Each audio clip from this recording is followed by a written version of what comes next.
lakes have their smallest amount of ice cover in the past 50 years, and that is according to new data.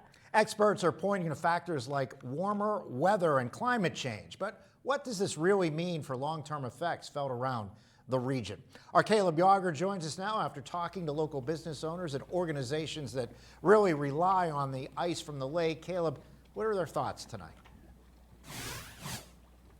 Well, Mike and Eva, let's put it this way. We're here at Dobbins Landing, and on the other side of the bay is Lake Erie itself. Now, for the Great Lakes as a whole, 0.35% as of January 1st covered with ice. That usual total is around 9%. And if you were to ask local businesses who heavily rely on ice coverage at the lake, the long-term effects are really not good.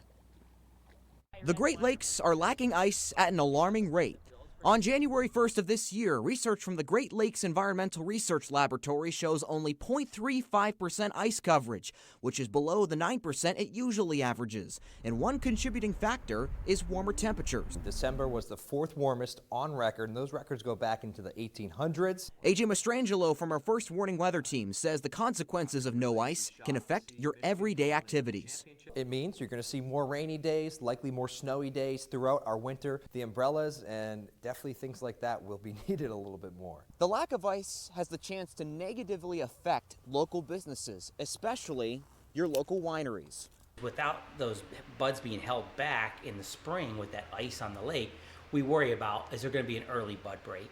We can crop it pretty heavy because they're so resilient. Michael Yorie's vineyard is seeing the effects of no ice, and he's noticing something unusual when tending to his crops. Right now we're going through a stage where guys are trimming and they're actually dripping liquid out of those vines that are being trimmed. And if there's a major temperature drop, that could be bad news for the vines.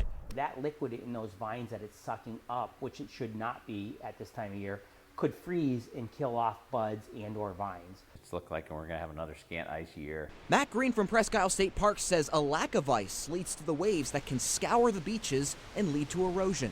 That lake ice really does a lot of the buffering of that action further out where there's no ice. Once it hits the ice sheet there, it slows it down.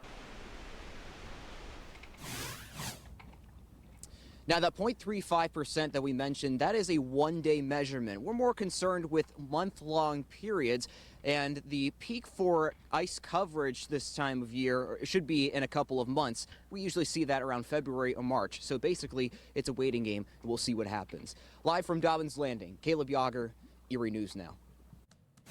All right, Caleb.